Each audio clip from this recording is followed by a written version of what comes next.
హరే కృష్ణ మాతాజీ ప్రభుజీ స్థానకు ప్రణామ్. మనం మంగళాచరణ చేసుకొని స్టార్ట్ చేద్దాం.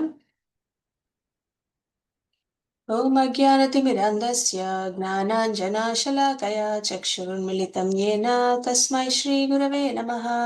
శ్రీ చైతన్య మనోభీష్టం స్థాపితం యేన భూతలే స్వయం రూప కదా మహ్యం దదాతి స్వపదాంతికం.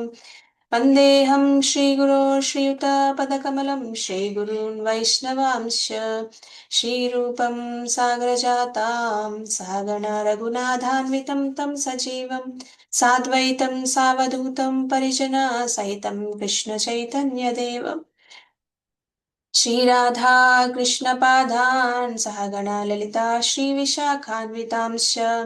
హే కృష్ణ కరుణా సింధో దీనబంధో జగత్పతే గోపేశ గోపికా కాంత రాధా కాంత నమోస్తుతే. తప్త కాంచన గౌరాంగీ రాధే వృందావనేశ్వరి వృషభానుసుతే దేవి ప్రణమామి హరిప్రిये. నమో విష్ణుపాదాయ కృష్ణప్రేష్ఠాయ భూతలే శ్రీమతే భక్తివేదాంత స్వామినితి నామినే. నమస్తే సారస్వతే దేవే గౌరవాణి ప్రచారిణే నిర్విశేష శూన్యవాది పాశ్చాత్య దేశతారిణే. వాంఛాకల్పతరుభ్యశ్చ కృపా సింధుభ్యేవ చ పతితానాం పావనేభ్యో వైష్ణవేభ్యో నమో నమః. జై శ్రీ కృష్ణ చైతన్య ప్రభు నిత్యానంద శ్రీ అద్వైత గదాధర శ్రీవాసాది గౌర భక్త వృంద. హరే కృష్ణ కృష్ణ కృష్ణ హరే హరే హరే రామ రామ రామ హరే హరే. జయ జయ శ్రీ చైతన్య జయ నిత్యానంద జయ అద్వైత చంద్ర జయ గౌర భక్త వృంద. జయ జయ శ్రీ చైతన్య జయ నిత్యానంద జయ అద్వైత చంద్ర జయ గౌర భక్త వృంద. జయ జయ శ్రీ చైతన్య జయ నిత్యానంద జయ అద్వైత చంద్ర జయ గౌర భక్త వృంద. ఓం నమో భగవతే వాసుదేవాయ. ఓం నమో భగవతే వాసుదేవాయ. ఓం నమో తే వాసుదేవాయ. నారాయణం నమస్కృత్య నరం చైవ నరోత్తమం దేవీం సరస్వతీం వ్యాసం తదో జయముదీరయేత్. అష్టప్రాయేష్వభద్రేషు నిత్యం భాగవత సేవయా భగవతి ఉత్తమశ్లోకే భక్తిర్భవతి నైష్టికీ. కృష్ణాయ వాసుదేవాయ దేవకీ నందనాయ చ నందగోపకుమారాయ గోవిందాయ నమో నమః. ముఖం కరోతి వాచాలం పంగుం లంఘయతే గిరిం యత్కృపాతమహం వందే శ్రీగురుం దీనతారణం పరమానంద మాధవం శ్రీ చైతన్య ఈశ్వరం. श्री श्री राधा मदन मोहन की जय. श्री श्री गौरनिताई की जय. श्री श्री श्री जगन्नाथ बलराम सुभद्रा माई पतित पावन जगन्नाथ सुदर्शन की जय. जगद्गुरु पतित पावन श्रील प्रभुपाद की जय. अंतकोटि वैष्णव वृंद की जय. श्रीमद् भगवद गीता की जय. Thank you so much Mataji and Prabhuji for joining today's session. మనం 17th చాప్టర్ లో ఉన్నాం కదా, శ్రద్ధాత్రయ విభాగ యోగ. కరెక్ట్ మాతాజీ. 16 వరకు అయిందా? 16 నుంచి చెప్పాలి, 15 వరకు అయిందా? సో అయితే మనకి 16th చాప్టర్ నుంచి 17th చాప్టర్కి ఎలా వచ్చాము ఒకసారి చూద్దాము. 16th చాప్టర్ లో మనకి దైవాసుర సంపద్ విభాగ యోగ అంటే దైవీ గుణాలు అసురీ గుణాలు, దైవీ సంపత్తి అసురీ సంపత్తి గురించి కృష్ణ ఈ రెండు స్వభావాల గురించి వివరించారనమాట. అయితే చివరిలో ఒక విషయం చెప్తారు కృష్ణ.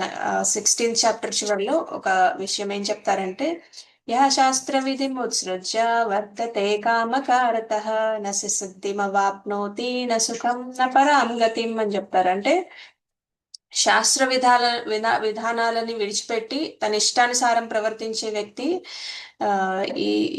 ఇప్పుడు సిద్ధిని పొందడు, సుఖాన్ని పొందడు, పరమగతి కూడా పొందలేడు అని చెప్తారనమాట. అందుకనే శాస్త్ర నియమాల ద్వారా ఏది కర్తవ్యం, ఏది మన కర్తవ్యం కాదు అనేది గ్రహించుకొని అటువంటి నియమ నిబంధనలు తెలుసుకొని క్రమంగా ఉన్నత స్థితిని పొందాలని చెప్తారనమాట కృష్ణ ఈ 16 చాప్టర్ చివరిలో. అది విన్న అర్జునకి ఒక సందేహం వస్తుంది. అందుకని ఈ చాప్టర్ బిగినింగ్ లో ఆ క్వశ్చన్ అడుగుతారనమాట. ఏమడుగుతారంటే, ఏ శాస్త్ర విధి ముత్సృజ్య యజంతే శ్రద్ధయాన్వితాః తేషాం నిష్ఠాతుక కృష్ణ సత్వమహో రజస్తమః అంటారు. అంటే ఏంటంటే కొంతమంది వ్యక్తులు శాస్త్రాలని పూర్తిగా అనుసరించరు, కానీ వాళ్ళ శ్రద్ధ చాలా బాగుంటుంది. ఆ శ్రద్ధతో వాళ్ళు యజ్ఞాలు, తపస్సులు, పూజలు ఇవన్నీ చేస్తూ ఉంటారు. వాళ్ళ పరిస్థితి ఏంటి, వాళ్ళు సత్వగుణంలో ఉంటారా, రజోగుణంలో ఉంటారా, తమో గుణంలో ఉన్నట్టా అని అడుగుతారనమాట.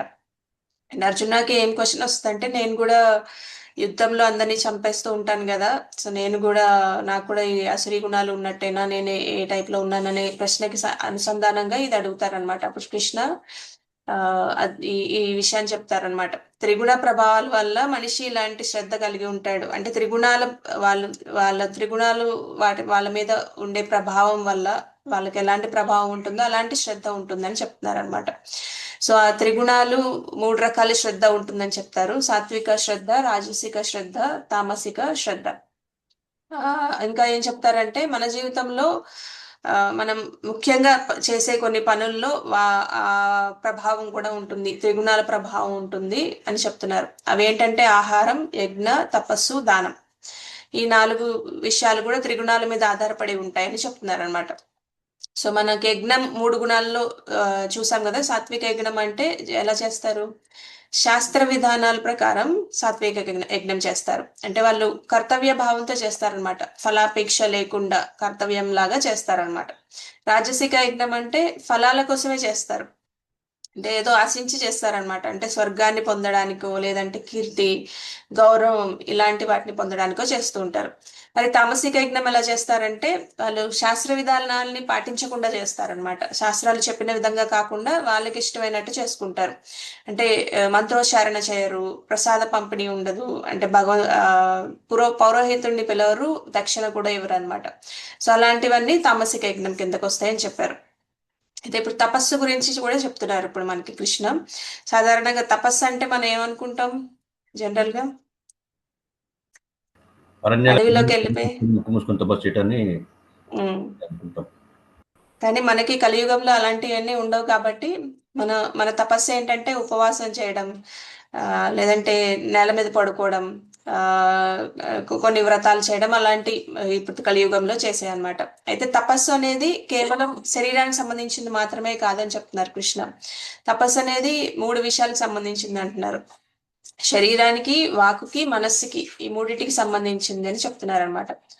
శరీరానికి సంబంధించిన తపస్సు గురించి మనకి 14th లో చెప్పారు.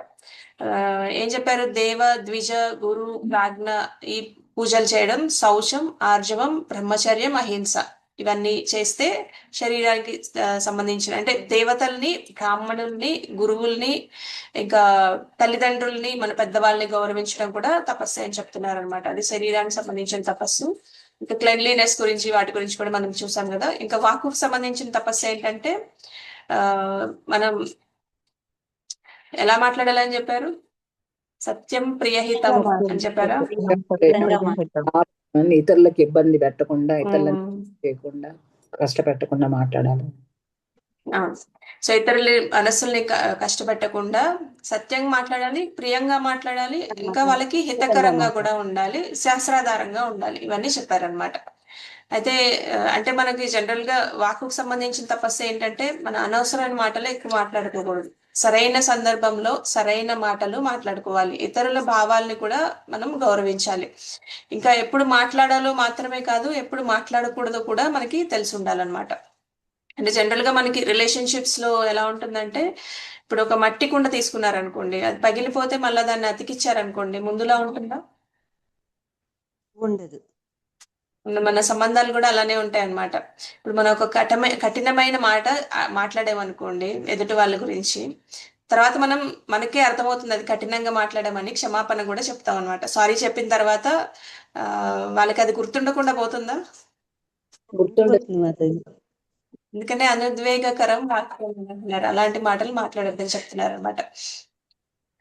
అయితే ఇక మనస్సుకు సంబంధించిన తపస్సు అంటే ఏంటంటే అంటే శరీరాన్ని నియంత్రించుకోవడం కొంచెం పర్వాలా చేయొచ్చు, వాక్కును నియంత్రించుకోవడం ఇంకొంచెం కష్టం, కానీ మనస్సును నియంత్రించుకోవడం ఈజీయా? చాలా చాలా చాలా కష్టం. ఇంకా ఎక్కువ కష్టం అన్నమాట. సో మనం 17.16 ఏం చెప్తున్నారో చూద్దాం. దాని గురించి చెప్తున్నారు అనమాట. నేను స్క్రీన్ షేర్ చేస్తాను.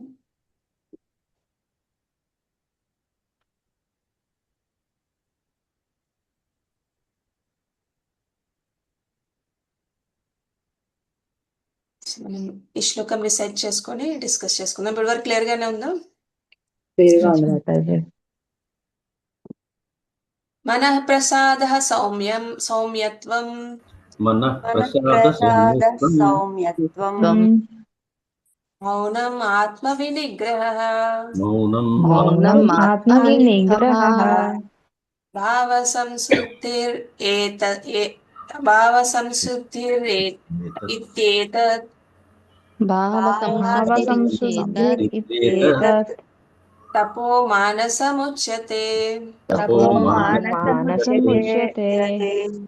మనః ప్రసాద సౌమ్యత్వం మనః సౌమ్యత్వం మౌనం ఆత్మ వినిగ్రహ మౌనం ఆత్మ వినిగ్రహ భావ సంశుద్ధిరిత్యేతత్ భావ సంశుద్ధిరిత్యేతత్ తపో మానసముచ్యతే.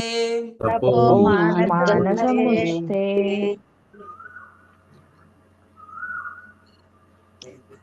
భువనేశ్వరి మాతాజీ మీరు శ్లోకం చదవండి. హరిబోల్ మాతాజీ, అందరికి ప్రణామాలు. మనః ప్రసాద సౌమ్యత్వం మౌనమాత్మ వినిగ్రహ భావ సంశుద్ధిరిత్యేతత్ తపో మానసముచ్యతే. హరిబోల్ మాతాజీ. కిషన్ ప్రభు మీరు కూడా శ్లోకం డిసైడ్ చేయండి. హరే కృష్ణ మాతాజీ. మనః ప్రసాద సౌమ్యత్వం మౌనం ఆత్మ వినిగ్రహ భావ సంశుద్ధిరిత్యేతత్ తపో మానసముచ్యతే. ధన్యవాదాలు మాతాజీ. హరి బోల్ ప్రభు. పవని మాతాజీ మీరు అనువాదం చదవండి. హరే కృష్ణ మాతాజీ. నమస్కారం. అనువాదము. తృప్తి, సరళత్వము, మౌనము, ఆత్మ నిగ్రహము, జీవిత పవిత్రత్వము అనునవి మనస్సునకు సంబంధించిన తపస్సు అనబడును. హరే కృష్ణ మాతాజీ. నమస్కారం. హరి బోల్ మాతాజీ. ఉత్తమ మాతాజీ మీరు భాష్యం చదవండి.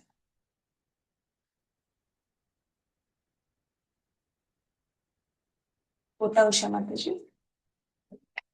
అన్మ్యూట్ చేసుకోండి మాతాజీ.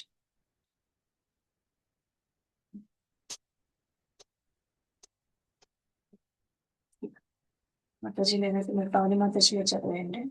హరే కృష్ణ మాతాజీ. నమస్కారం. భాష్యంపై శైలప్రభుపాద్ మనస్సును తపోసంపన్నము చేయుట అనగా దానిని ఇంద్రియ తృప్తి, ఆసక్తి నుండి దూరము చేయుటయే. ఎల్లప్పుడూ ఇతరులకు మేలు చేయుటను గూర్చియే ఆలోచించినట్లుగా దానికి శిక్షణనివ్వవలెను. నిశ్చలమైన ఆలోచన మనస్సునకు గల ఉత్తమ శిక్షణ విధానము. ఎవరునూ కృష్ణ చైతన్యము నుండి ఏమాత్రము పెడదారి పట్టక ఎల్లప్పుడూ ఇంద్రియ తృప్తిని వర్ణింపవలెను. కృష్ణ చైతన్యమును కలిగి ఉండుట అనగా స్వభావము పవిత్రము చేసుకొనుటయే కాగలదు. మనస్సును ఇంద్రియ తృప్తికి సంబంధించిన ఆలోచనల నుండి దూరము చేయుట ద్వారా మానసిక సంతృప్తి లభింపగలదు. ఇంద్రియ తృప్తిని గూర్చి మనము ఎంతగా ఆలోచిస్తుమో అంతగా మనసు అసంతృప్తికి గురి అగును.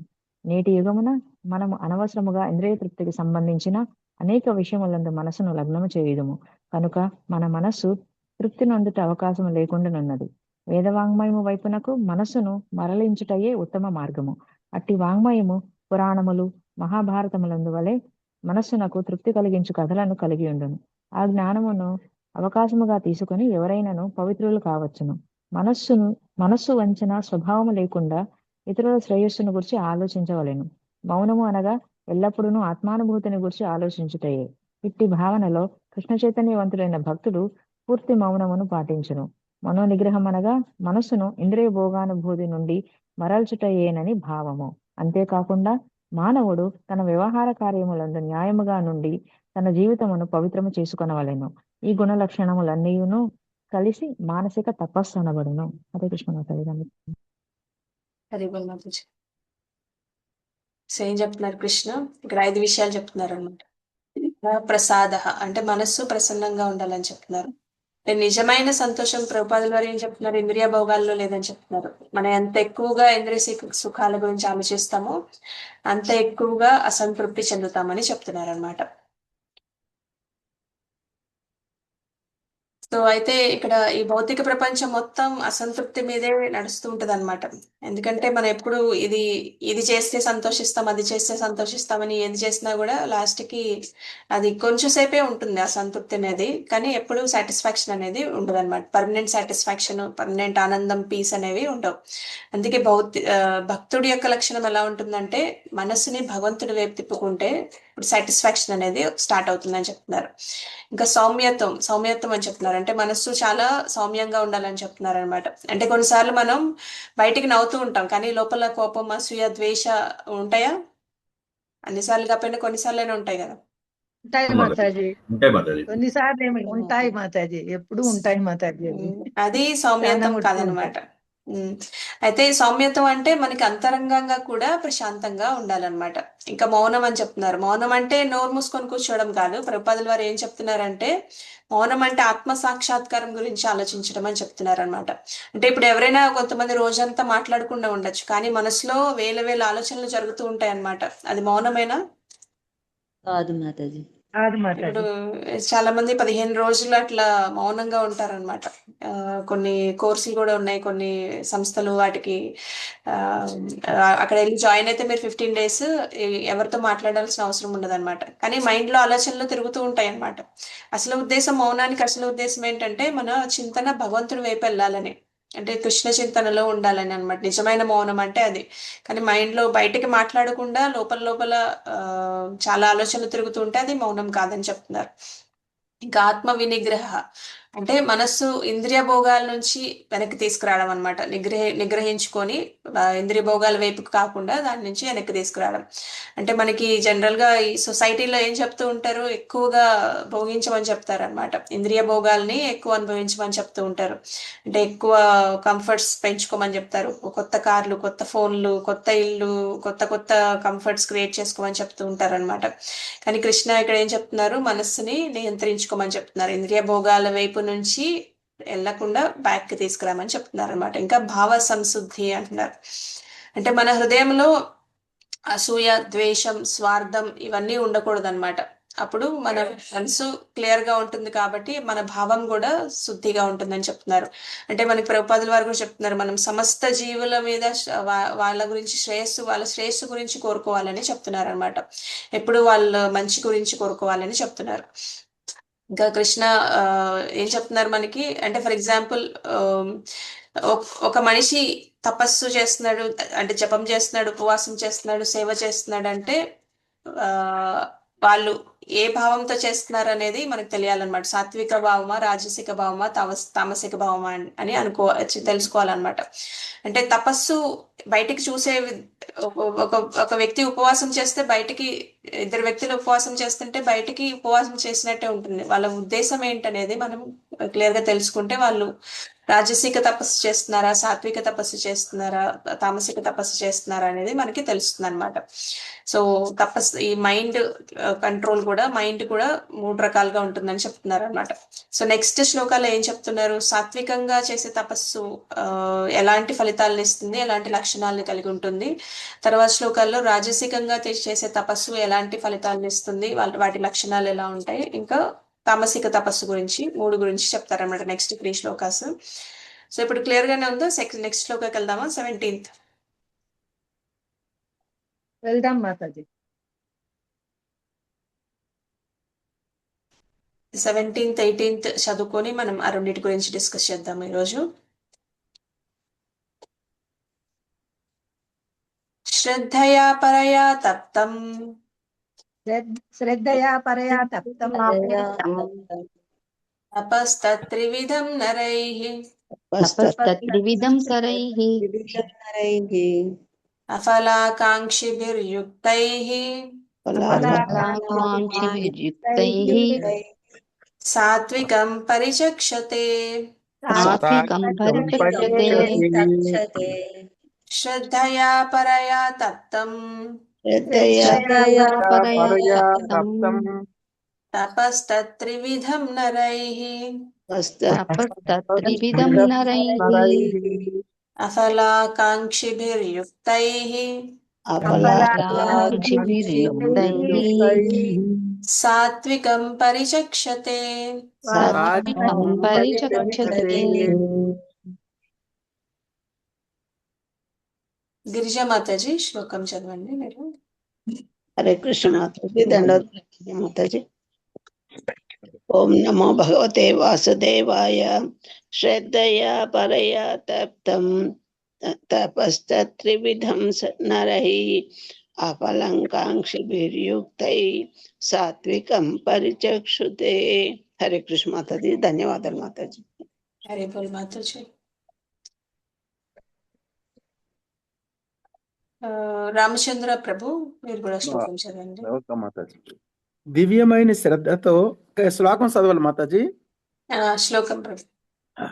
శ్రద్ధయా పరయా తప్తం తపస్తత్రివిధం నరైః అఫలాకాంక్షిభిర్యుక్తైః సాత్వికం పరిచక్షతే.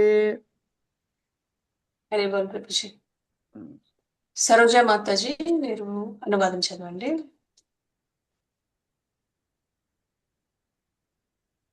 హరే కృష్ణ మాతాజీ, దండోత్ ప్రణామ మాతాజీ. శ్రీల ప్రభుపాదికి జై. ఆధ్యాత్మిక శ్రద్ధతో కేవలము భగవాను నిమిత్తమే భౌతిక వాంఛ రహితులైన వారిచే చేయబడు ఈ త్రివిధ తపస్సులు సాత్విక తపస్సు అనబడను.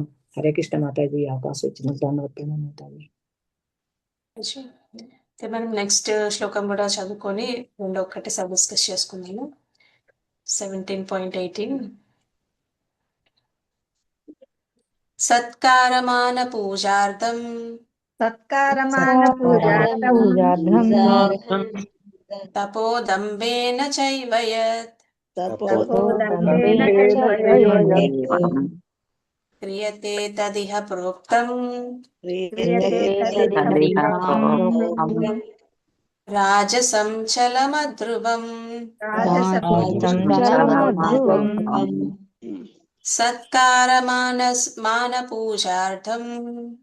సత్కారమాన పూజార్థం తపోదంబేన చైవ యత్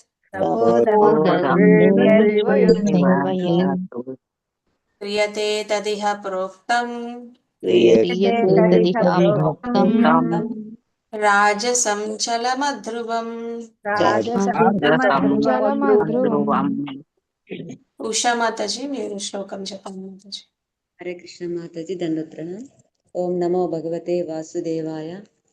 సత్కారమాన పూజార్థం తపోదంబేన చైవ యత్ క్రియతే తదిహ ప్రోక్తం రాజసంచల మధ్రువం. హరే కృష్ణ మాతాజీ, ధన్యవాదాలు. భువనేశ్వరి మాతాజీ మీరు కూడా శ్లోకం చెప్పండి. హరి బోల్ మాతాజీ. సత్కారమాన పూజార్థం తపోదంబేన చైవ యత్ క్రియతే తదిహ ప్రోక్తం రాజసంచలమధ్రువం. హరి బోల్ మాతాజీ.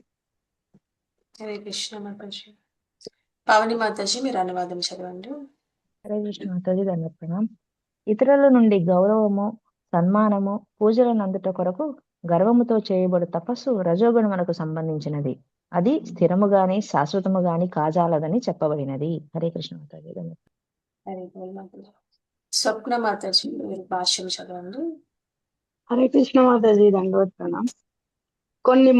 కొన్ని మార్లు జనులను ఆకర్షించుటకు మరియు ఇతరుల నుండి గౌరవ పూజ సన్మానములను పొందుటకు తపోనిష్ఠులు ఆచరింపబడుచుండును. రజోగుణముతో కూడిన వారు తమ అనుయాయులు తమను పూజించినట్లుగా తమ పాదములు కడిగి దక్షిణలు సమర్పించినట్లుగా చేయుచుందురు.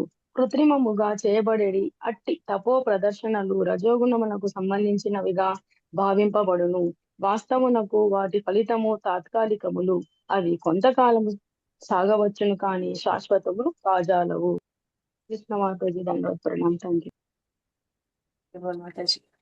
సో మనం సాత్విక తపస్సు రాజసిక తపస్సు రెండు డిస్కస్ చేసుకున్నాము. 17.17 కృష్ణ సాత్విక తపస్సుకి 3 లక్షణాలు ఉంటాయని చెప్పారు అన్నమాట. ఏంటంటే పరమ శ్రద్ధతో చేస్తారు, ఫలాపేక్ష లేకుండా చేస్తారు, ఇంకా భగవంతుణ్ణి సంతోషపరచడానికి చేస్తారని చెప్తున్నారు. వాళ్ళ ఉద్దేశం ఎలా ఉంటుందనేది చెప్తున్నారు. సో ఇక్కడ మనల్ని మనం అడగాలన్నమాట, నేను జపం ఎందుకు చేస్తున్నాను, నేను ప్రజలు నన్ను అంటే అందరూ మిగతా వాళ్ళందరూ నన్ను భక్తుడు అనుకోవడానికి చేస్తున్నానా లేక భగవంతుణ్ణి సంతృప్తి పరచడానికి చేస్తున్నానా అని మనం కూడా మనల్ని ప్రశ్నించుకుంటూ ఉండాలన్నమాట. అయితే కృష్ణ 14, 15, 16 లో తపస్సు 3 స్థాయిల్లో ఉంటుందని చెప్పారు. శరీరానికి, వాక్కుకి, మనస్సుకి సంబంధించి ఉంటుందని చెప్పారు. ఈ 17 లో ఈ 17 ఏం చెప్పారు, 3 తపస్సులు ఎప్పుడు సాత్వికంగా ఉంటాయని చెప్తున్నారు అనమాట.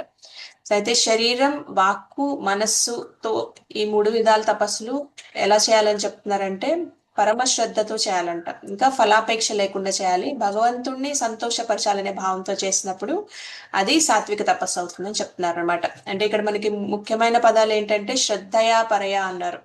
అంటే సాధారణ శ్రద్ధ కాదంట, అంటే బాగా శాస్త్రపరమైన భగవంతుని పైన విశ్వాసంతో కూడిన శ్రద్ధ అని చెప్తున్నారు. ఇంకా ఫలాకాంక్షిభి అంటున్నారు, అంటే ఫలాలు ఆశించకుండా, అంటే రిజల్ట్స్ ఆశించకుండా, అంటే నాకు పేరు రావాలి, గౌరవం రావాలి, ప్రజలు నన్ను గొప్పవాడిగా చూడాలి అనే కోరిక లేకుండా చేయడం అనమాట, ఫలాపేక్ష లేకుండా చేయడం అంటే. ఇంకా యుక్తై అంటున్నారు. యుక్తై అంటే మనస్సు స్థిరంగా నియంత్రణలో, అంటే సరైన భావంతో చేయాలని చెప్తున్నారు అనమాట.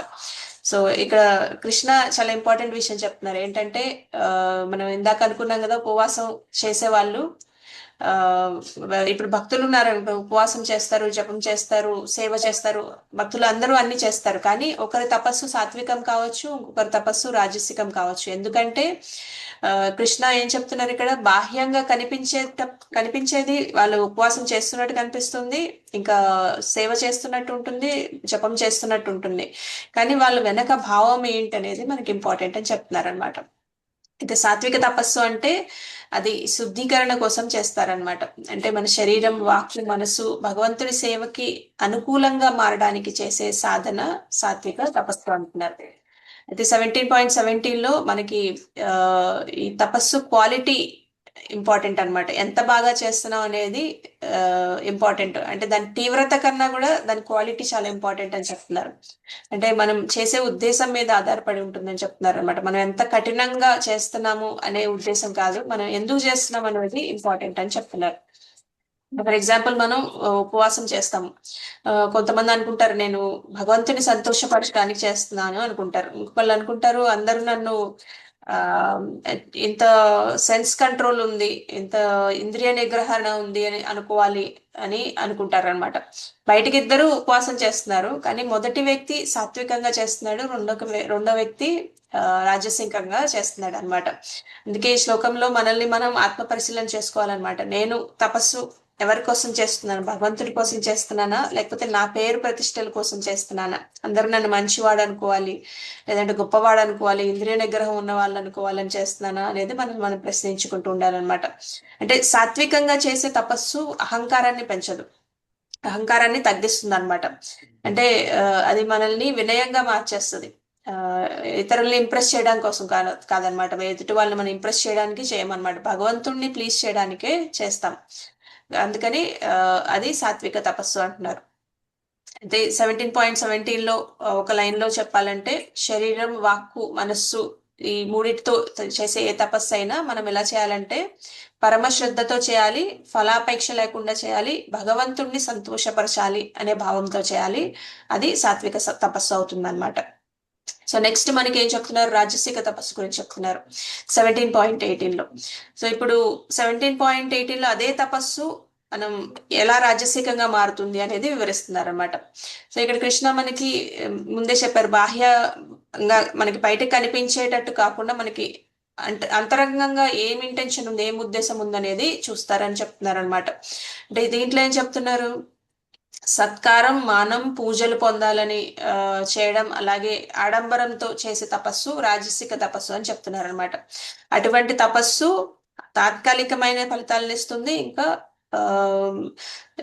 మనకి భగవంతుని వైపు వెళ్ళడానికి పనికిరాదని చెప్తున్నారు అనమాట. అంటే ఇక్కడ మనకి ఈ వర్డ్స్ ఒకసారి చూద్దాం. సత్కార అంటే ఇతరుల నుంచి గౌరవం, సన్మానం వాళ్ళు నన్ను బాగా మెచ్చుకోవాలి అని చేసే తపస్సు. ఇంకా మాన అంటే పేరు ప్రతిష్టలు, హోదా, ఇతరులు మనల్ని గొప్పవాడు అనుకోవాలని ఆశించడం, ఇలాంటి మాన అన్నమాట.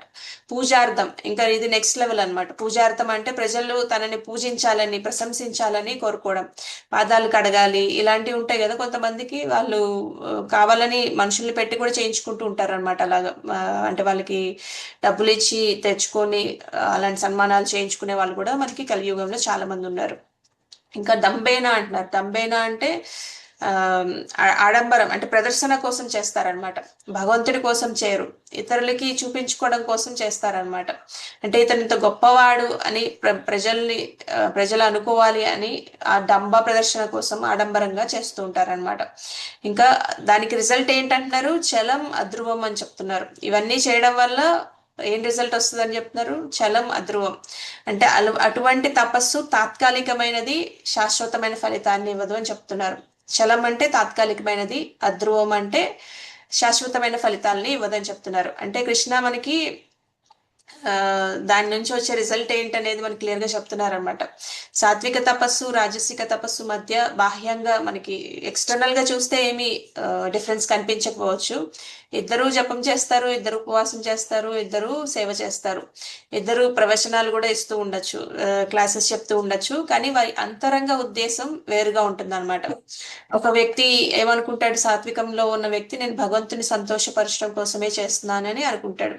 రాజసిక తపస్సు చేసే అతను ప్రజలు నన్ను ఎంత గొప్పవాడు అని అనుకోవాలి అని అనుకుంటారు. బాహ్యంగా ఇద్దరు ఒకటే పని చేస్తున్నారు, కానీ అంతర్గతంగా ఒకళ్ళు సాత్వికంగా చేస్తున్నారు, ఇంకొకళ్ళు రాజసికంగా చేస్తున్నారు అనమాట.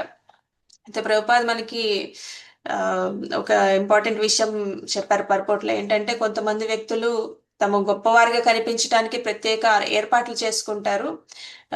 మనం ఇందాక అనుకున్నట్టు ప్రజలు గౌరవించాలి, సన్మానించాలి, పాదాలకు నమస్కరించాలి, ఇంకా వాళ్ళని ప్రత్యేకమైన వ్యక్తులుగా గుర్తించాలి. ఐడెంటిటీ క్రైసిస్ అన్నమాట. సో అలా చేయాలని అందరు అనుకుంటారు అనమాట, కొంతమంది అనుకుంటారు. అలాంటి తపస్సు భగవంతుడిని సంతోషపరచడం కోసం కాదు, మన అహంకారం, మన ఈగో సాటిస్ఫాక్షన్ కోసం చేస్తూ ఉంటారని చెప్తున్నారు అనమాట. అయితే రాజసిక తపస్సులో అసలు సమస్య ఏంటంటే తపస్సు కాదనమాట, దాని తపస్సు వెనుక ఉన్న ఉద్దేశం. మన ఉద్దేశం ఏంటంటే మనం సమాజం నుంచి మనకి గౌరవ ప్రతిష్టలు రావడం కోసం చేస్తున్నాము, భగవంతుణ్ణి ప్లీజ్ చేయడం కోసం కాదు అనేది మనం క్లియర్ గా తెలుసుకోవాలి. భగవంతుణ్ణి సంతోషపరిచామా లేదా అనేది మన ప్రశ్న ఎప్పుడు అనుకోవాలన్నమాట. మనం ఏది చేసినా ఇది కృష్ణకి ప్లీజ్ అవుతుందా నేను ఇది చేస్తే అంటే మనకి చాలా వరకు వాలిడేషన్ అయిపోతుంది, అది కరెక్టా కాదా, శాస్త్ర ప్రకారం చేస్తున్నామా లేదా, ఇవన్నీ మొత్తం ఆటోమేటిక్ గా వాలిడేట్ అయిపోతాయి అన్నమాట. కానీ మన ఈగో సాటిస్ఫాక్షన్ కోసం చేస్తుంటే వాటిలో చాలా భగవంతుడికి సంతోష పెట్టే అవకాశం అనేది ఉండదన్నమాట. మన అహంకారాన్ని సంతోష పెట్టే అవకాశమే ఉంటుంది అనమాట. అది రాజసిక తపస్సు అంటున్నారు. అయితే చాలా మంది మనం సేవలు చేసేటప్పుడు కూడా మనం అనుకోవాలి, ఇప్పుడు చాలా మంది పొద్దున్న నుంచి సాయంత్రం వరకు సేవలు చేస్తూ ఉంటారు. కొంతమంది అనుకుంటారంట ఈ సేవ నేనొక్కనే చేయగలను, నేను ఒక్కదాన్ని చేయగలను, నేను ఒక్కడనే చేయగలను, మిగతా వాళ్ళు చేయలేరు, నాకే ఈ టాలెంట్ ఉంది, అలా అనుకుంటారంట. సో అది కూడా అహంకారం. అంటే కొంతమంది అనుకుంటారు నన్ను గుర్తించలేదు, నేను పొద్దున్న నుంచి సాయంత్రం వరకు, పొద్దున్న 6 గంటలకు వచ్చాను, ఇప్పుడు సాయంత్రం 7 అయిపోయింది, నన్ను ఎవరు గుర్తించట్లేదు, ఇంత పని చేసినా కూడా నువ్వు ఇంత బాగా చేసావేంటి, ఇంత డిటర్మైన్డ్ గా ఉన్నావు ఏంటని నన్ను గుర్తించట్లేదు అనుకుంటారు. అది కూడా రాజసిక తపస్సు అన్నమాట. ఇంకా చాలా మంది నాకు సరైన గౌరవం ఇవ్వట్లేదు, నా పేరు ప్రకటించట్లేదు, మైక్ లో మాట్లాడేటప్పుడు నా పేరు తీసుకోవట్లేదు, అలాంటి అనుకున్నా కూడా అది కూడా రాజసిక తపస్సు అని చెప్తున్నారు అనమాట. సో ఇలాంటి భావాలు వచ్చినప్పుడు మనల్ని మనం తర్కించుకోవాలని చెప్తున్నారు అనమాట. మనం చాలా ఆలోచించాలి, నేను కృష్ణాన్ని సెంటర్ గా చేసుకొని సేవ చేస్తున్నానా, అహంకారాన్ని సెంటర్ గా చేసుకొని సేవ చేస్తున్నానా అని మనం ఆలోచించుకోవాలి. అప్పుడు మనం ఆలోచన అనేది మనల్ని భగవంతుడి వైపుకి మారుస్తుందని చెప్తున్నారు అన్నమాట. ఇప్పుడు మనం అలానే కంటిన్యూ అయిపోతే మనకి ప్రశాంతత ఉండదు, సేవ చేసినా కూడా ఆనందం అనేది ఉండదు. ఉంటుందా అలా చేస్తే? ఉండదు మాతాజీ. సో సేవ చేసిన ఆనందం ఉండదు. పొద్దున్న నుంచి సాయంత్రం దాకా ఇంత కష్టపడి సేవ చేశాను, ఎవరు గుర్తించలేదు అంటే మనకి చేసిన సాటిస్ఫాక్షన్ కూడా ఉండదు. కానీ మనకి అలాంటి ఆలోచన వచ్చినప్పుడు వెంటనే మనం అనుకోవాలన్నమాట, ఓకే కృష్ణ చెప్పారు ఇది తామసిక తపస్సు కిందకి అయిపోతుంది, నేను అక్కడి నుంచి చేంజ్ చేసుకోవాలి, భగవంతుని సెంటర్ గా నేను ఇవంతా ఎవరు గుర్తించినా గుర్తించకపోయినా భగవంతుడు గుర్తిస్తాడు నేను చేసే సేవ. నాకు ఆ హృదయ శుద్ధీకరణ అవుతుంది, నేను భగవంతుడికి చేరువ అవుతాను, ఇంకా దగ్గరికి వెళ్తూ వెళ్తూ ఉంటాను అనేది ఆ ఆలోచన దీని ప్రకారం మార్చుకోవాలన్నమాట. అందుకనే దీనికి రిజల్ట్ ఏమంటున్నారు, చలం అధ్రువం అంటున్నారు. సో ఇక్కడ చలం అధ్రువం అంటే, చలం అంటే స్థిరంగా ఉండదన్నమాట, అధ్రువం అంటే శాశ్వతమైన ఫలితాన్ని ఇవ్వదు. ఈ రెండు రిజల్ట్స్ అని చెప్తున్నారు. ఎందుకంటే ప్రజల ప్రశంసలు శాశ్వతంగా ఉంటాయా? ఉండవు మాతాజీ. గౌరవం శాశ్వతంగా ఉంటుందా? ఉండదు మాతాజీ. పేరు ప్రతిష్టలు ఏమీ ఉండవు మాతాజీ. ఏమీ శాశ్వతంగా ఉండదు. అంటే ఈ రోజు మనల్ని కొంతమంది పొగడచ్చు, రేపు అదే ప్రజలు విమర్శించవచ్చు కూడా. సో ఇలాంటి చాలా మనం చూసాము, మనకు కూడా అనుభవం అయి ఉండొచ్చు. అందువల్ల ప్రజల అభిప్రాయాల మీద ఆధారపడి తపస్సు చేస్తే అది తాత్కాలికంగా ఉంటుంది అని చెప్తున్నారు అనమాట. చలం అధ్రువం అంటున్నారు. సో అధ్రువం అంటే ఇది శాశ్వతమైన ఫలితాలను ఇవ్వదు, ఇంకా స్థిరంగా ఉండదు, రెండు చెప్తున్నారు అనమాట. అయితే మనం ఆత్మ పరిశీలన చేసుకోవాలన్నమాట. ఎప్పుడు ఈ సేవ, జపం, ఉపవాసం, ఈ శాస్త్రాధ్యయనం, ఈ క్లాసులు అటెండ్ అవ్వడం, ఇవన్నీ తపస్సు కిందకే వస్తాయి అన్నమాట. ఇవన్నీ నేను ఎందుకు చేస్తున్నాను, ఇవన్నీ భగవంతుడిని సంతోషపరచడానికి చేస్తున్నానా, లేకపోతే నన్ను అందరూ భక్తుడు అనుకోవాలని చేస్తున్నానా, లేకపోతే నాకు ఇవన్నీ మంచి పని కాబట్టి నాకు రిజల్ట్ మంచిగా వస్తుంది, భౌతికంగా నేను సుఖంగా ఉంటానని చేస్తున్నానా, ఇవన్నీ మనం ప్రశ్నించుకోవాలన్నమాట. అంటే ఇప్పుడు కొత్తలో కృష్ణ కాన్షియస్నెస్, కృష్ణ చైతన్యంలోకి వచ్చిన కొత్తల్లో జనాలకి ఇది మంచిది అనే ఉద్దేశంతో వస్తారు. మెల్లగా మనం అర్థం చేసుకోవాలన్నమాట, ఇది మంచిది భౌతికంగా కాదు, మనం ఈ భౌతికం నుంచి ఆధ్యాత్మికానికి మనం మార్చుకోవాలి అనే ప్రయత్నం చేయాలన్నమాట. అందుకని మనం ఇనీషియల్ గా వచ్చిన వాళ్ళకి చెప్పకూడదు, ఇదంతా రాగానే మీరు ఇలా ఆలోచించాలి అని చెప్పారనుకోండి, వాళ్ళు ఉంటారా? వెళ్ళిపోతారు. ఇదేదో నా సంతోషం కోసం కాదంట, భగవంతుడి సంతోషం కోసం అంట, ఇదంతా ఏంటో వేరేగా ఉంది, ఎందుకు వచ్చిన కూడా నేను నార్మల్ లైఫ్కి వెళ్ళిపోతా అనుకుంటారు. సో అందుకనే మనం కొద్దిగా పరిపక్వత వచ్చినప్పుడు, అందుకే 17వ అధ్యాయం దాకా వచ్చిన తర్వాత మనకి ఇది చెప్తున్నారు అనమాట కృష్ణ. భగవంతుని సంతోషపరచడానికి చేయాలి, మనం ప్రజల ప్రశంసల కోసం కాదు అని చెప్తున్నారు అనమాట.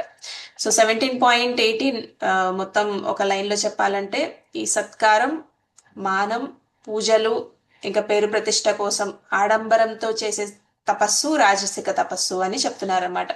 సో అటువంటి తపస్సు కొంతకాలం ఫలితాన్ని ఇస్తుంది, కొంతకాలం గౌరవాన్ని తెచ్చిపెడుతుంది తాత్కాలికంగా, కానీ శాశ్వతమైన మనకి ఆధ్యాత్మిక పురోగతి ఉండదు, శాశ్వతమైన ఫలితాలని కూడా ఇవ్వదని చెప్తున్నారు అన్నమాట.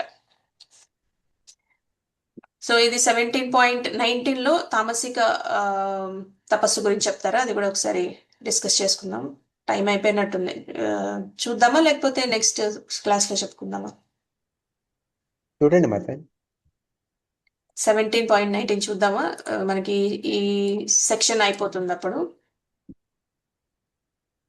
అందరికీ ఓకేనా? 7:10 అయిపోయింది. ఓకే మాతాజీ. ఓకే మాతాజీ.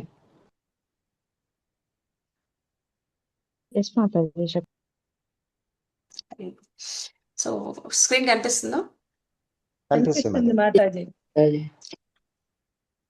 మూఢగ్రాహేణాత్మనో యత్పీడయా క్రియతే తపః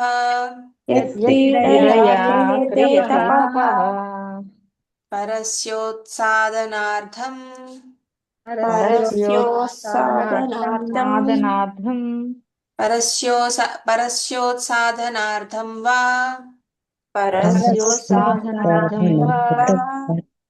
తత్తామసముదాహృతం మూఢగ్రాహేణాత్మనో యత్పీడయా క్రియతే తపః పరస్యోత్సాదనార్థం వా తత్తామసముదాహృతం.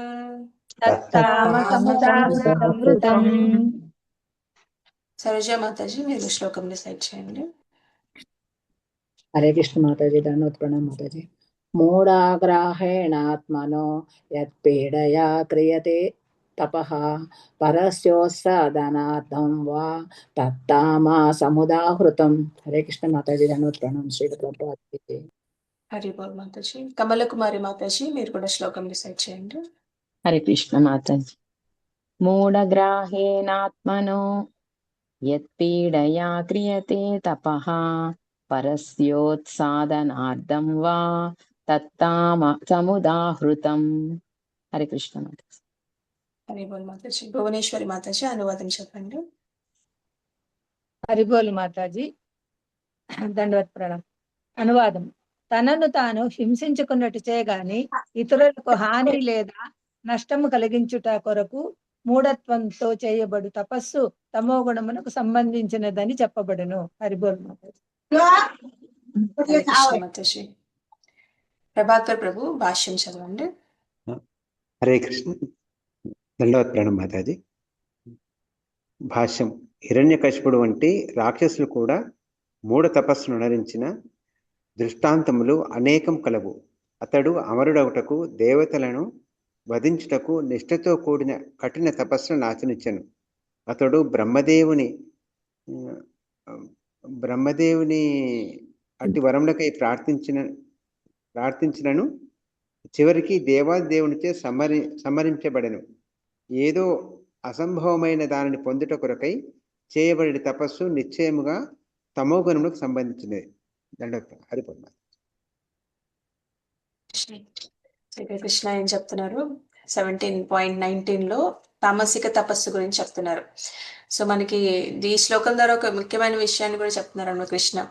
సో ప్రతి తపస్సు మంచిది కాదని చెప్తున్నారు అనమాట. కొన్ని తపస్సులు వ్యక్తిని ఉన్నత స్థితికి తీసుకెళ్లకుండా మరింత పతనానికి కూడా తీసుకెళ్తాయని చెప్తున్నారు అనమాట. అయితే ఏం చెప్తున్నారు? మూఢత్వంతో తనను తాను బాధించుకుంటూ, అంటే వాళ్ళని వాళ్ళు బాధించుకుంటారు, ఇతరులకి కూడా హాని కలిగిస్తారనమాట. హాని కలిగించాలనే ఉద్దేశంతో చేస్తారనమాట తపస్సులు. అలాంటి తపస్సులు తామసిక తపస్సులు అంటున్నారు అనమాట. అంటే మూఢగ్రాహేణ అంటున్నారు. మూఢగ్రాహేణ అంటే మూఢత్వంతో, అజ్ఞానంతో, ఇంకా శాస్త్రజ్ఞానం లేకుండా, కానీ పట్టుదల చాలా ఉంటుంది అనమాట. డిటర్మినేషన్ చాలా ఉంటుంది. పట్టుదలతో చేస్తారనమాట.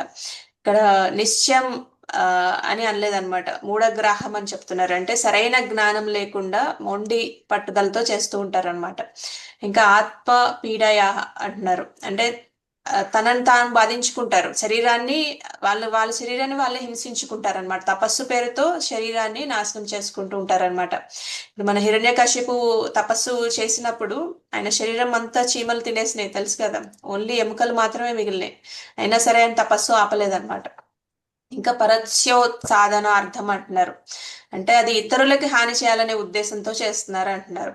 అంటే ఈ తామసిక తపస్సులో ఇది అత్యంత ప్రమాదకరమైనది. వాళ్ళని వాళ్ళే హింసించుకుంటారు, ఎదుటి వాళ్ళని కూడా హాని కలిగించాలనే ఉద్దేశం ఉంటుందన్నమాట. అయితే కృష్ణ ఇక్కడ ఏం చెప్తున్నారంటే, మనం సాధారణంగా అనుకుంటాం ఎంత కఠినమైన తపస్సు చేస్తే అంత గొప్ప భక్తుడు అనుకుంటామా? జనరల్ గా అనుకుంటాం. కానీ ఇంత కఠినమైన తపస్సు, అంటే వాళ్ళని వాళ్ళు హింసించుకొని ఎదుటి వాళ్ళకి కూడా హాని కలిగించే విధమైన తపస్సు చేయకూడదని చెప్తున్నారు అనమాట. తపస్సు ఎంత కఠినమైనది అనేది ముఖ్యం కాదు, అది ఎందుకు చేస్తున్నాం అనేది ఇంపార్టెంట్ అని చెప్తున్నారు అనమాట. కొంతమంది వ్యక్తులు ఇప్పుడు భగవంతుని సంతోషపరచడం కోసం కాకుండా, మన ఆత్మశుద్ధి కోసం కాకుండా, భక్తి కోసం కాకుండా, ఆ లక్ష్యం కాకుండా వారి లక్ష్యం అధికారం, ప్రతీకారం, ఇతరులను జయించడం, ఇంకా తమను తాము బాధించుకోవడం, ఇలాంటి తపస్సులు తామసిక తపస్సు అని చెప్తున్నారు అనమాట. సో ప్రభుపాదుల వారు కూడా ఏం చెప్తున్నారు? కొంతమంది వ్యక్తులు శాస్త్రాలను అర్థం చేసుకోకుండా అజ్ఞానం వల్ల కఠినమైన తపస్సులు చేస్తూ ఉంటారు. నేను ఎంత ఎక్కువ బాధపడితే అంత ఎక్కువ ఆధ్యాత్మిక పురోగతి సాధిస్తానని కూడా అనుకుంటుంటారు. కానీ భక్తి అంటే తనని తాను బాధించుకోవడం కాదు అని చెప్తున్నారు. భక్తి అంటే భగవంతుడిని సంతోషపరచడం అని చెప్తున్నారు అనమాట. సో మనకి సాత్విక తపస్సు అహంకారాన్ని తగ్గిస్తుంది అనమాట. రాజసిక తపస్సు మన అహంకారాన్ని పెంచుతుంది. కానీ తామసిక తపస్సు మన వివేకాన్ని నాశనం చేస్తుందని చెప్తున్నారు అనమాట. సో తామసిక వ్యక్తి తపస్సు ఒక ఆధ్యాత్మిక సాధనంగా కాకుండా విధ్వంసకరంగా ఆ శక్తిని వాడుతూ ఉంటాడు అనమాట. మనం హిరణ్యకశిపుడు ఎగ్జాంపుల్ చూసుకున్నట్టయితే, హిరణ్యకశిపుడు చాలా ఘోరమైన తపస్సు చేశాడు. అతడు 1000 సంవత్సరాలు తపస్సు చేశాడు అనమాట. దాని శరీరాన్ని చీమలు తినేసిన అయినా పట్టించుకోలేదన్నమాట. ఎందుకు తపస్సు చేశాడు? భగవంతుడి ప్రేమ కోసమా? భక్తి కోసమా? కాదు కోరిక మా కాదు మాతాజీ కాదు మాతాజీ ఈ దేని ఆయనకి భౌతికమైన కోరికలు ఉన్నాయన్నమాట. భగవంతుడి కోసం చేయలేదు, భక్తి కోసం చేయలేదు. ఏమనుకున్నాడు, నేను అమరుడిని అవ్వాలి అని అనుకున్నాడు అనమాట. నేను సమస్త విశ్వానికి విష్ణుమూర్తి కాదు, నేను అధిపతిని అవ్వాలి, దేవతల్ని జయించాలి, విష్ణువుని కూడా జయించాలి అనే ఉద్దేశంతో తపస్సు చేశాడనమాట. తపస్సు చాలా గొప్పగా చేశాడు, కానీ లక్ష్యం తామసికమైన లక్ష్యం అన్నమాట. అందుకని ఆ తపస్సు కూడా తామసిక తపస్సు అయిపోతుంది అనమాట. ఇంకా మనకి వృకాసురుడు ఎగ్జాంపుల్ తెలుసా మీకు? వృకాసురుడు, భస్మాసురుడు అంటే గుర్తొస్తుందేమో అందరికి. అతను ఏం చేశాడు, అతను కూడా చాలా దారుణమైన తపస్సు చేశాడు. అతను ఇంకా ఏం చేశాడంటే, అతని శరీరంలో కొంచెం కొంచెం భాగాన్ని, మాంసాన్ని కోసేసి అగ్నిలో పడేశాడు అనమాట. భగవంతుడిని, ఎవరిని, శివుడిని సంతోషపరచడం కోసం. ఇంకా అయినా సరే శివుడికి నచ్చలేదు అనమాట, శివుడు ప్రత్యక్షం అవ్వడు. అప్పుడు శరీరంలో ఉన్న మాంసం అంతా అయిపోతుంది, చివరికి తల నరికేసి వేయడానికి సిద్ధపడతాడు అనమాట. అది భక్తేనా? అది అజ్ఞానం, మూఢత్వం అన్నమాట. అయితే ఆయన అలా చేసినప్పుడు ఆయన శరీరాన్ని ఆయన హింసించుకున్నాడు. ఇంకప్పుడు తల కూడా నరికి వేద్దాం అనుకున్నప్పుడు శివుడు ప్రత్యక్షం అవుతాడు అనమాట. ప్రత్యక్షం అయినప్పుడు ఆయన ఏం కోరుకుంటాడు, ఇతరులని హింసించే లాంటి కోరిక కోరుకుంటాడు అనమాట. నేను ఎవరి మీదైనా చేయి పెడితే వాళ్ళు నాశనం అయిపోవాలని కోరుకుంటాడు అనమాట. అంటే అతని శరీరాన్ని ఇబ్బంది పెట్టుకున్నాడు, ఆయన ఉద్దేశం కూడా ఇతరులని హాని చేయడం కోసం అన్నమాట. అయితే సరే అని శివుడు భోలాశంకరుడు కాబట్టి ఆయన వరాన్ని ఇస్తాడు. వరాన్ని ఇచ్చినప్పుడు ఆయన ఫస్ట్ ఎవరి మీద ట్రై చేయాలనుకుంటాడు, పనిచేస్తుందా లేదా వరం, నీ మీద ట్రై చేస్తా అంటాడు అనమాట. శివుడు పారిపోతారు. ఇంకా తర్వాత స్టోరీ మీకు తెలుసు కదా, విష్ణుమూర్తి దగ్గరికి వెళ్ళి అందరు చెప్తారు, ఆయన మారు వేషంలో ఆయన తల మీద ఆయన చేయి పెట్టుకుని ఇలాగే చేస్తారు, ఆయనే భస్మం అయిపోతాడు. అసలు భస్మాసురుడిగా ఆయన పేరు వస్తుంది అనమాట. సో అలాంటి తపస్సు తామసిక తపస్సు అని చెప్తున్నారు అనమాట. అయితే మనకి ఇప్పుడు ఈ కలియుగంలో కూడా ఇలాంటి తామసిక తపస్సులు చూడొచ్చు అనమాట. ఏంటంటే శాస్త్ర విరుద్ధంగా కఠినమైన వ్రతాలు చేస్తూ ఉంటారు కొంతమంది. అది శాస్త్రాల్లో ఎక్కడ ఉండవు అనమాట. ఎవరో ఏదో చెప్పారని ఆ వ్రతాలు చేసేస్తూ ఉంటారనమాట. ఈ రోజు ఉపవాసం, రేపు ఉపవాసం, ఎల్లుండి ఉపవాసం, అది మన బాడీని మనం కష్టపెట్టుకోవడం అనమాట. అంటే ఇప్పుడు హిరణ్యకశిపుడు, వృకాసురుడు లాగా కాకపోయినా కూడా మన బాడీని మనం అనవసరంగా బాధించుకోవడం అనమాట. అండ్ ఇంకా ఇతరులని హాని చేయడం కోసం, ఆధ్యాత్మిక శక్తి కోసం, కోపం ప్రతీకారం తీసుకోవడం కోసం, అంటే కొంతమంది వెళ్ళి భగవంతుడిని ప్రార్థిస్తారనమాట, ఇతనికి నాశనం అయిపోవాలి, నేను కొబ్బరికాయలు కొడతాను, లేదా ఏదో కొన్ని కోరికలు కూడా కోరుకుంటూ ఉంటారు. అలాంటివి తామసిక లక్షణాలని చెప్తున్నారు అనమాట. అయితే మనం ఎప్పుడు ప్రతినిత్యం మనం అనుకోవాలి ఏంటంటే, నేను ఈ తపస్సు నన్ను వినయవంతుడిగా చేస్తుందా లేక అహంకారిగా చేస్తుందా, నేను చేసేది ఏదైనా సరే అది నన్ను సాత్విక వైపు తీసుకెళ్తుందా, రాజసిక వైపు తీసుకెళ్తుందా, తామసిక వైపు తీసుకెళ్తుందా అనేది మనం ఆలోచించాలి. ఎలా తెలుస్తుందంటే, సాత్విక తపస్సు ఎప్పుడు మనల్ని భగవంతుడి దగ్గర తీసుకెళ్తుంది అనమాట. రాజసిక తపస్సు ఎప్పుడు మనల్ని సమాజం వైపు తీసుకెళ్తుంది.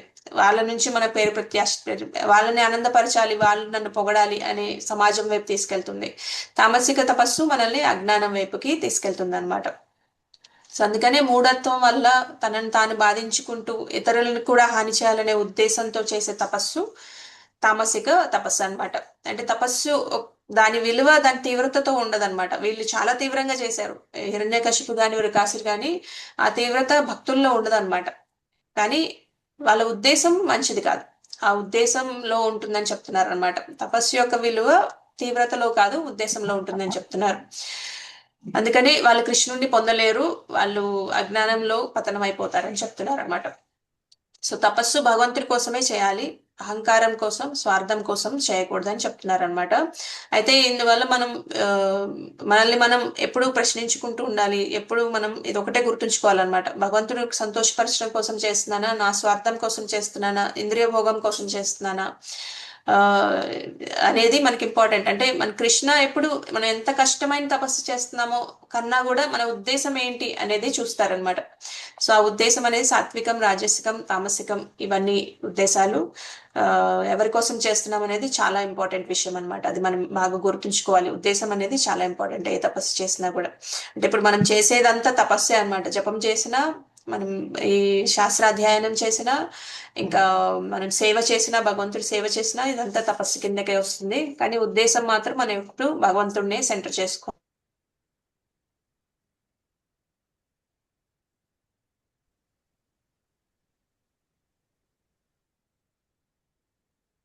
వినిపిస్తలేదు మాతాజీ, సౌండ్ వినిపిస్తుంది.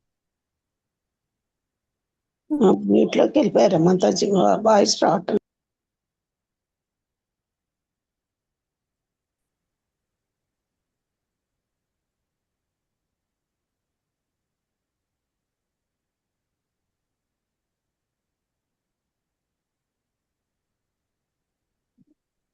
వాయిస్ రావట్లేదు మాతాజీ. హరే కృష్ణ మాతాజీ, దండోత్పన్న మీ వాయిస్ వినపడట్లేదు.